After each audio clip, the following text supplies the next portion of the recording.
All right, starting with number 1, it says circle the strength and the sign of each correlation coefficient. So for the sign, if the R value is negative, then it's a negative correlation, and if the R value is positive, it's a positive correlation.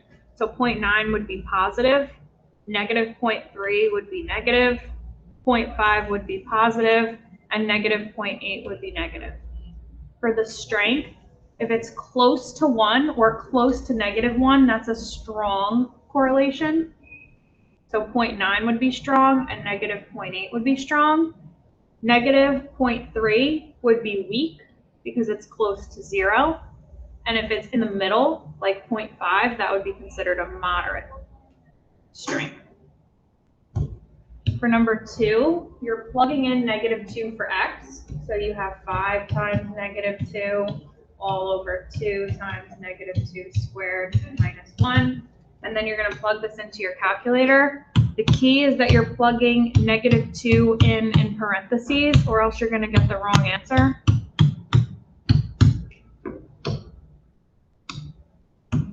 So you get negative 10 over 7 as your answer there.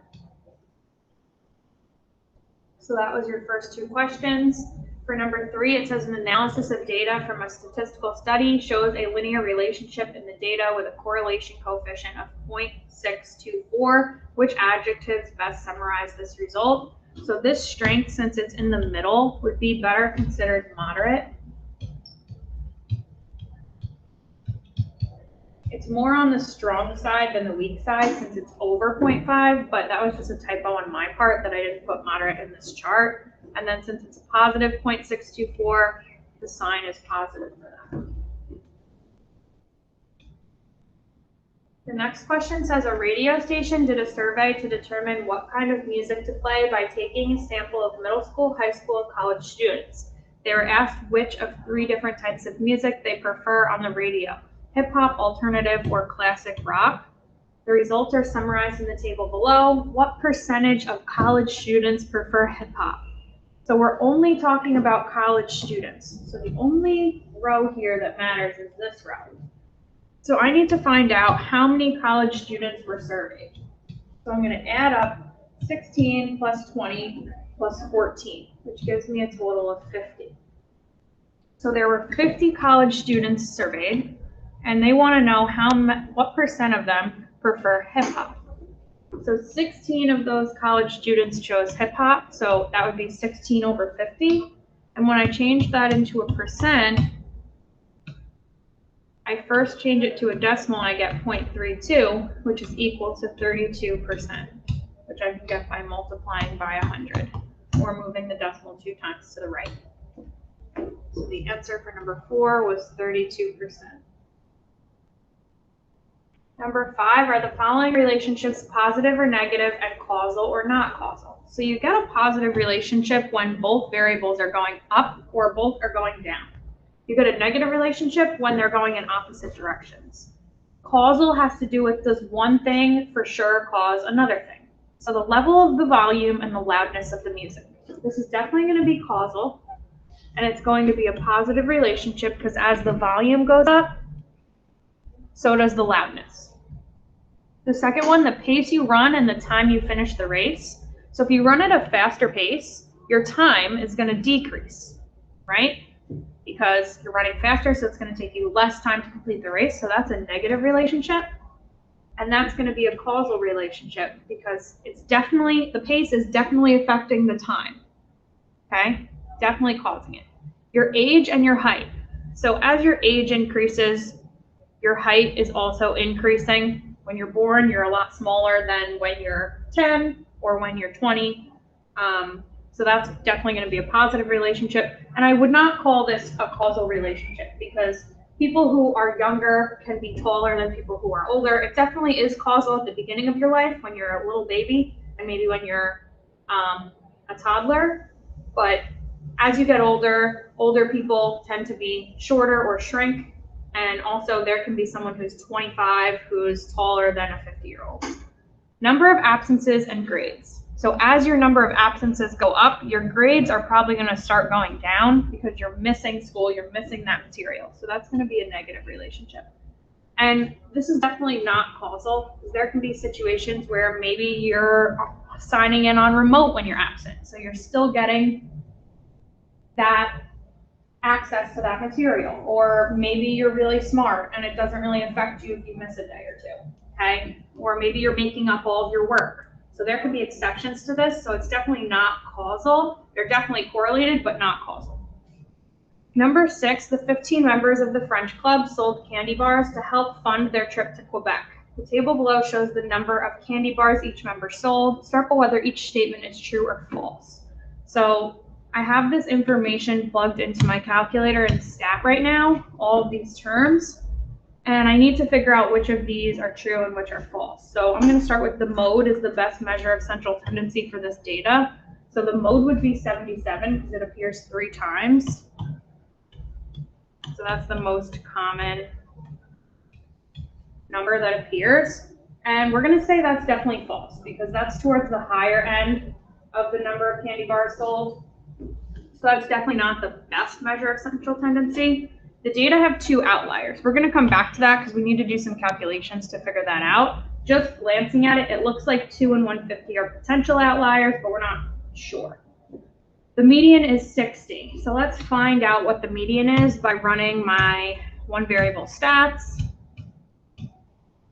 And it looks like my median is 60. So that one is true.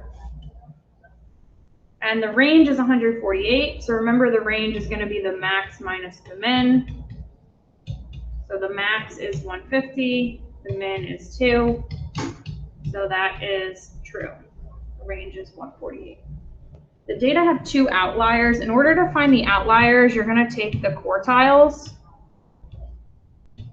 and you're going to add and subtract 1.5 times the IQR. And those are going to be your bounds. So Q3 is 77. And Q1 is 35. The IQR is the difference between Q3 and Q1. So it's going to be 77 minus 35, which is 42.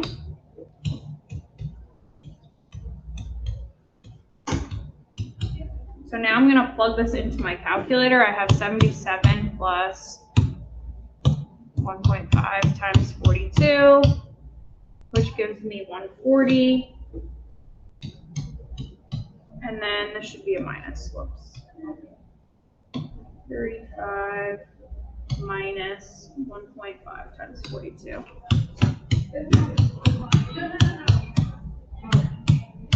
Which gives me negative 28.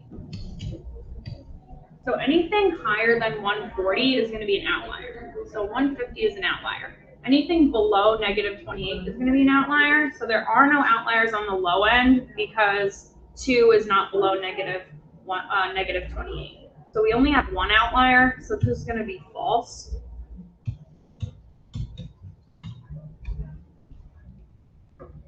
Moving on to number 7, a student plotted data on the graph below. The student used the equation of the line y equals 0.001125x plus 0.25 to model the data.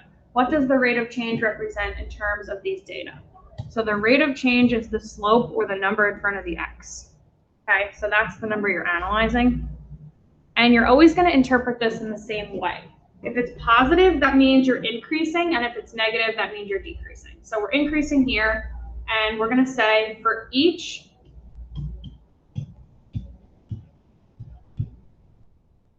and then you're going to use whatever the unit is for the x. So here's x, here's y. So for each dollar, because this is talking about revenue in dollars, in revenue,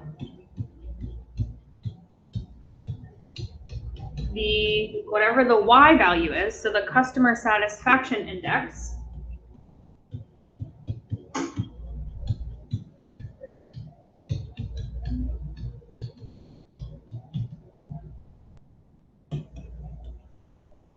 increases by whatever the slope is. So let's talk about that. Basically what this is saying is for each x,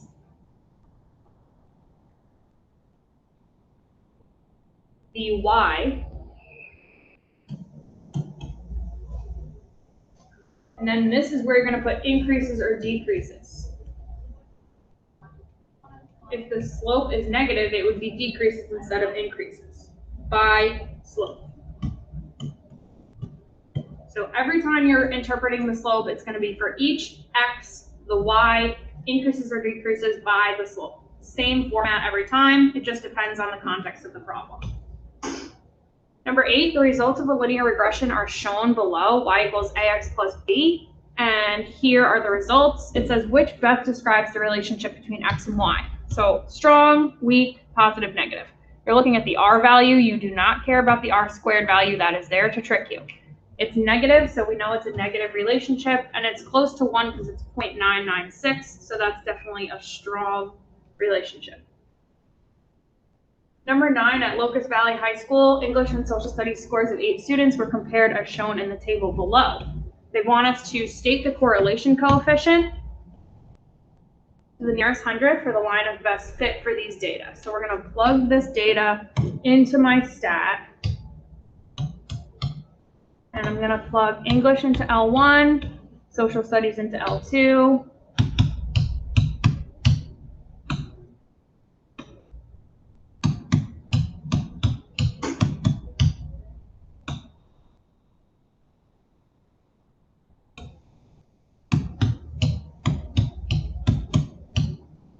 And then I'm going to plug in my Social Studies.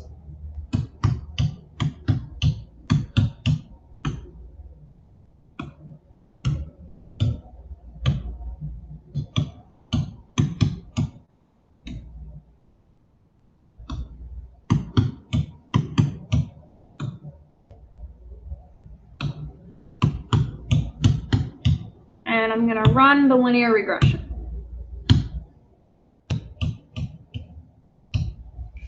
So here's my linear regression. My R value, I'm rounding to the nearest hundredth, which is going to be 2 decimal places. So that is 0.95. And then it said, explain what the correlation coefficient means with regard to the context of this situation. So this is definitely going to be a strong positive relationship because R is positive and it's close to 1. So there is a strong positive relationship.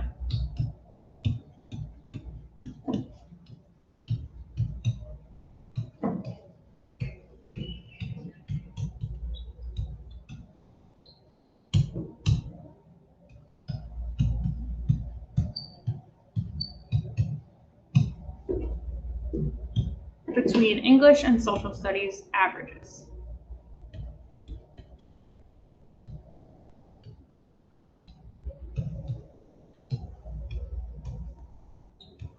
And I'm actually going to use the word scores because that's the word the problem used.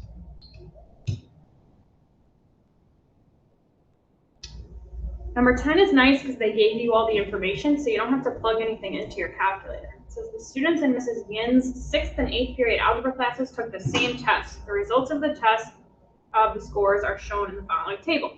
Based on the data, which class has the largest spread of test scores? Explain how you arrived at your answer. The spread is going to be directly related to the standard deviation.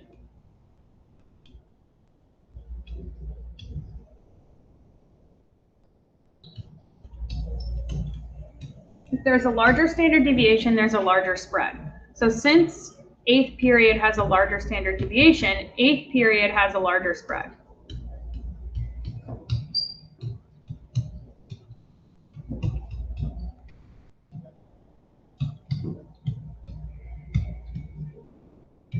You can just write the standard deviation symbol, or you can write the word standard deviation.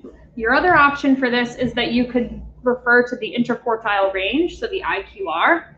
So you also could have said 8th period since it has a larger IQR, which would have been Q3 minus Q1, and you could have, checked that out for both and saw that eighth period has a larger IQR. I think it's easier to use standard deviation because in this particular example, you didn't even have to calculate it. They already calculated it for you. Number 11, the data given in the table below shows some of the results of a study comparing the height of a certain breed of cat based upon its weight. Write the linear regression where x is the weight and y is the height. So I'm going to plug x into L1, y into L2, round all values to the nearest tenth, and then they also want you to state the correlation coefficient and explain what it means. So I'm going to plug in all of the weights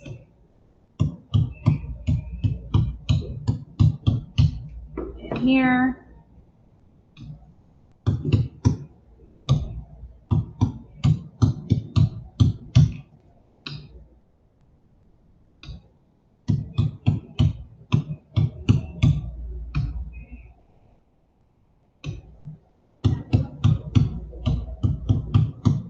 And then I'm going to plug in all of the heights.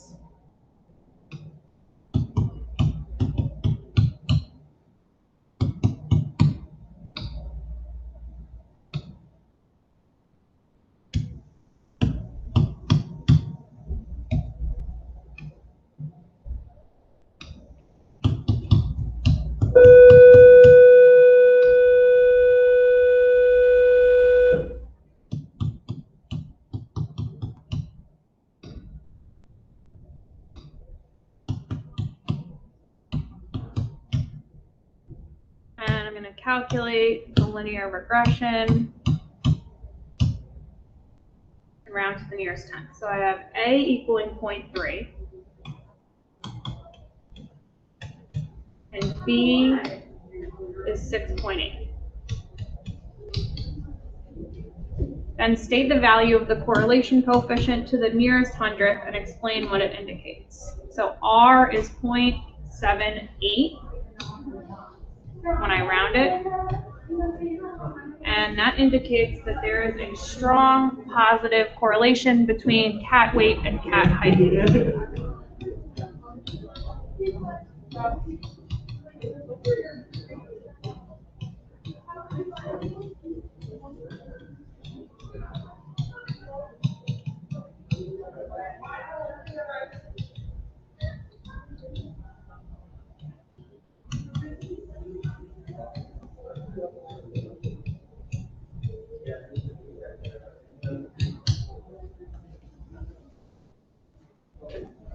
Air conditioning. Number 12, Mr. James's English class of 25 students took an exam and the scores are listed below. What is the IQR for this data set? So for this, you're going to plug in all of these values into L1. Are you talking to a student? I'm making a video of my revision.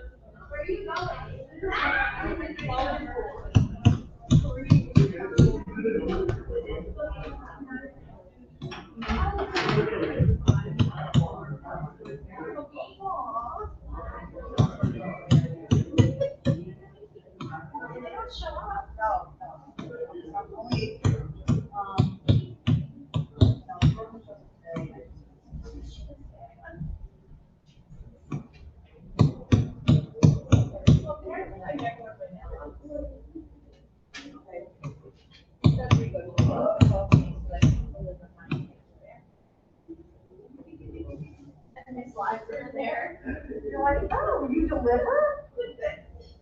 He's like, there was no room. No, he said the bear's been there a couple days. He felt bad for the bear. Felt bad for the bear. He felt bad. He was abandoned. He was abandoned.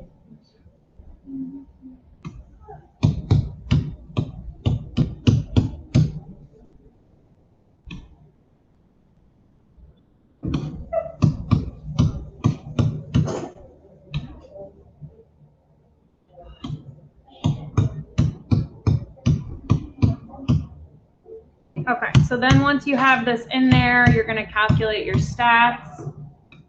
And they're asking you for the IQR, so that's Q3 minus Q1. So that's going to be 90 minus 66. which is 24. The mean, median, and standard deviation all appear in the calculator in that information. Okay, so X bar is your mean. That's the very first thing that pops up. It's asking you to round to the nearest tenth. That's 78.2. The median is the MED right after Q1, so that's 78. And then the standard deviation is 12.2. Draw a box plot that accurately represents the data set. So you're going to set up a scale here. I'm going to start with 30 and I'm going to go by fives. Doesn't have to be a piece of art here.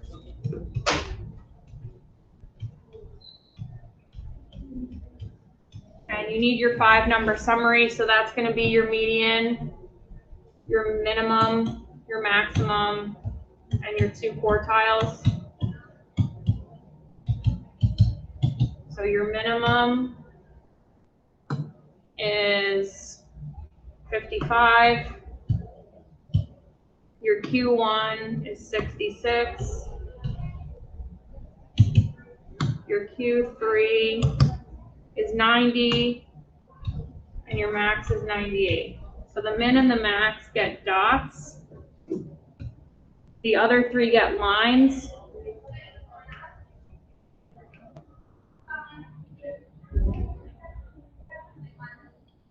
And then you create a box out of the lines you drew, connect the box to the dots, and that is your box plot for this data.